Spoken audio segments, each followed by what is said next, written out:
जय मसीह की दोस्तों, परमेश्वर आपको बहुत आशीष दे। मैं आशा करता हूं कि आप लोग अच्छे होंगे और प्रभु यीशु मसीह में आनंदित होंगे। एंड दोस्तों, आज जब हम इस दुनिया को देखते हैं तो दुनिया के हालात कुछ इस तरीके के हो रखे हैं कि आज अब इसी वक्त कभी भी यीशु मसीह आ सकता है। क्यों? क्योंकि ये बातें बाइबल कहती हैं। और आज जब हम दुनिया की ओर देखते हैं तो भाई सच में ये बात बाइबल प्रूफ करती है कि बाइबल की जो भविष्यवाणी है ना, वो बहुत तेज़ी से पूरी हो रही है। और इन बीच में हमें कितना सतर्क रहना चाहिए, कितना सावधान रहना चाहिए, आज हम इस वीडियो में सीखने वाले हैं। और मैं आप लोगों के साथ में जो वीडियो दिखाऊंगा प्रॉफिट बजेंद्र का, कि उन्होंने इनके बारे में जब दुनिया के अंदर जो माहौल चल रहा है उन्होंने क्या बताया। ये वीडियो आप लोगों के लिए बहुत ज़्यादा इंपॉर्टेंट है। यहाँ पर प्रॉफिट बजेंद्र की ये शिक्षा मुझे बहुत अच्छी लगी, इसलिए मैं आप लोगों के साथ में इस वीडियो को शेयर करना चाहता हूँ। देन आपसे रिक्वेस्ट है कि आप लोग इस वीडियो को ज़्यादा से ज़्यादा शेयर कीजिएगा। एंड हमारे चैनल पर पहली बार आए हो, चैनल को जरूर सब्सक्राइब कीजिएगा। अपनी राय जरूर इस वीडियो को कमेंट बॉक्स में लिखिएगा।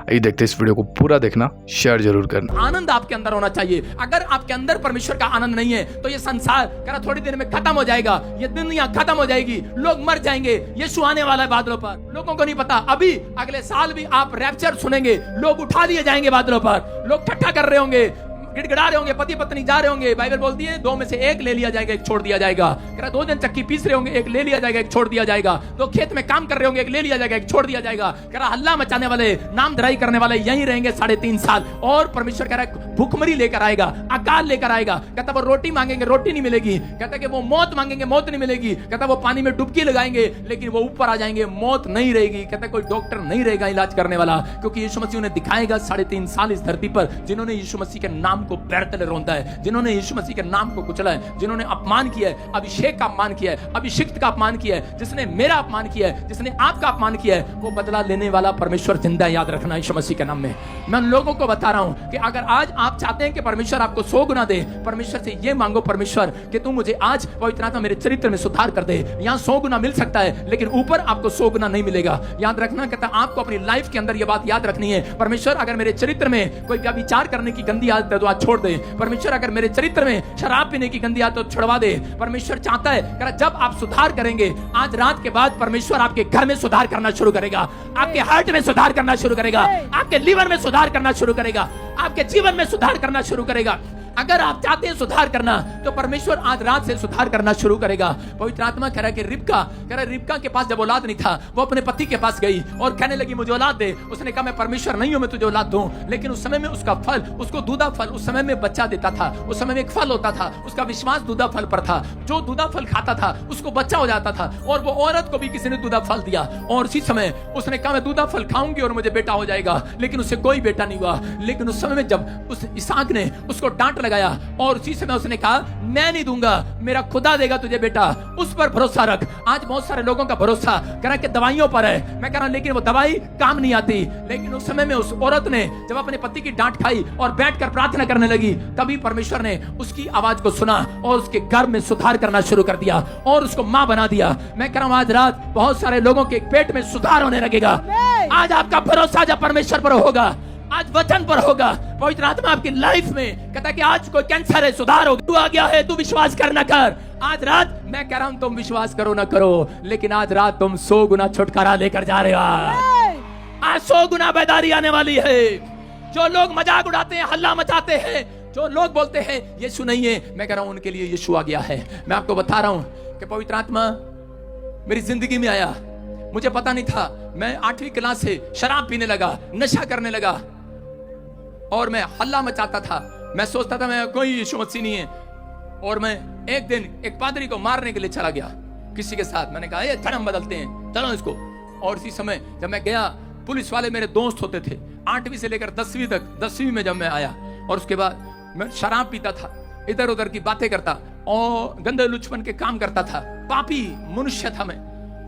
और उसी समय मैं एक आदमी के साथ मारने के लिए चला गया। और जब मैं गया उसके थोड़े दिन के बाद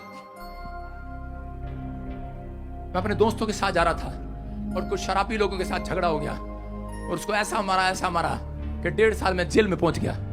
जब मैं 1.5 साल जेल के अंदर रहा, कोई छुटकारा नहीं हुआ।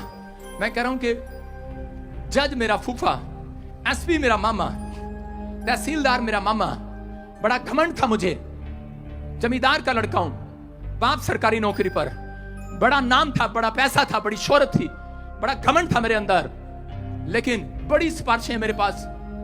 नाना मेरा मंत्री, ईश्वर सिंह लोक स्पीकर, बहुत बड़ी पार्टी में, संसद में, और मैं कह रहा हूं कि बड़ा घमंड था मुझे। लेकिन उस समय में मेरा घमंड चूर हो गया जब सब ने जवाब दे दिया।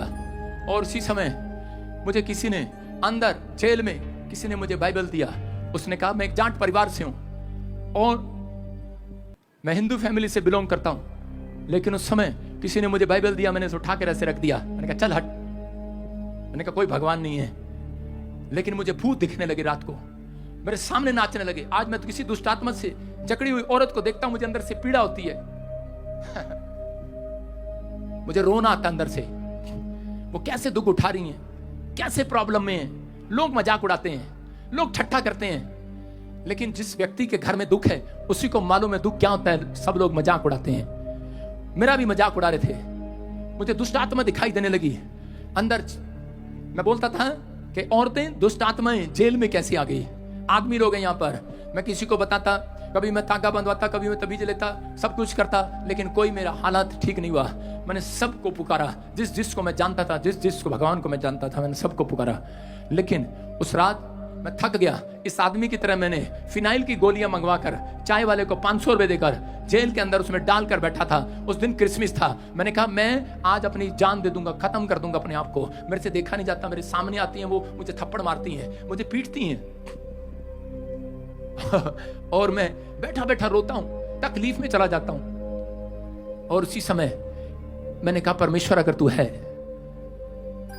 तो मुझे बचा ले आज, नहीं तो मैं अपनी जिंदगी खत्म करूंगा आज। मैं इनसे तंग आ गया हूं, कोई इलाज नहीं है। और जैसे ही मैंने हाथ उठाया और मैं कहकर सो गया, उसी समय मेरे सामने एक लाइट आई और एक वाइट कपड़ों में मेरे सामने आकर खड़ा हो गया और कहने लगा मैं यीशु हूं, आज से तू मेरी सेवा करेगा यीशु मसीह के नाम में। हालेलुया। और मैं उन शब्दों में बयान नहीं कर सकता कि परमेश्वर ने मेरी जिंदगी में इतना बड़ा काम किया, मुझे इतना प्यार किया कि आज मैं कहीं जाता हूं, अंधे देखते हैं, लंगड़े चलते हैं, लोग आजाद होते हैं, उनकी गवाहियां आती हैं, लोग छुटकारे पाते हैं। मैं यीशु का थैंक्स करता हूं। आज रात आपको कंप्लेंट है, जिस रात आपने यीशु मसीह को देख लिया, आप इतनी कंप्लेंट लेकर आए हो कि मेरा बच्चा बीमार है, मेरा ये बीमार है, मेरा वो बीमार है, मेरे घर में ये नहीं है, मेरे घर में वो नहीं है। परमेश्वर का आत्मा कह रहा है, कहता है कि इतनी बड़ी कंप्लेंट थी मेरी, इतनी बड़ी लिस्ट थी मेरे पास कि मैं यीशु मसीह को अगर मिलूंगा तो उसको बताऊंगा। और उसी समय जब जिस रात यीशु मसीह मुझे मिला, उसने मुझे कहा दिखा तेरी लिस्ट कहाँ है। मैंने कहा और मैं क्या कर रहा था, आप रो रहे हैं, आप देखकर रो रहे हैं, लेकिन मैं उस समय यीशु को देखकर हंसने लगा। मैंने कहा कोई लिस्ट नहीं है, सब भाग गई लिस्ट। अभी आप लोगों ने दोस्तों इस वीडियो को देखा और ये वीडियो इस बात को दर्शाती है कि हमें तैयार होना चाहिए। और मैं आपको बता दूं, जब इस पूरी दुनिया के हालात में जो कुछ हम देख रहे हैं अपनी आंखों के सामने, ये इसलिए है ताकि हमारा जो मन है ना वो परमेश्वर की ओर जा सके, है ना। प्रभु क्या करता है, ऐसे माहौल को खुद बनाता है ताकि इंसान कम से कम दुख में तो परमेश्वर की ओर फिर जाए। लेकिन लोग क्या कर रहे हैं, वो दुख में भी परमेश्वर की ओर फिरना नहीं चाह रहे थे। और आज जब हम इस माहौल को देख रहे हैं तो हमें ये सोचना चाहिए, विचारना चाहिए इस बात के ऊपर कि यीशु मसीह का आना कितना निकट हो चुका है। और अगर हम पाप में, बुराई में, अंधकार में, कई ऐसी बातों में जीवन बिता रहे थे जो परमेश्वर को नहीं भाती हैं, तो आज हमें पश्चाताप करना चाहिए और अपने आप को तैयार करना चाहिए। क्योंकि मैं और आप कोई भी नहीं, यहाँ तक कि बाइबल कहती है स्वर्गदूत भी नहीं, खुद पुत्र भी नहीं जानता, केवल पिता जानता है कि कब यीशु मसीह आने वाला है। तो तैयार है मेरे भाई बहनों। वीडियो आप लोगों को अच्छा लगा तो इस वीडियो को शेयर जरूर कीजिएगा। परमेश्वर आपको बहुत आशीष दे। जय मसीह की।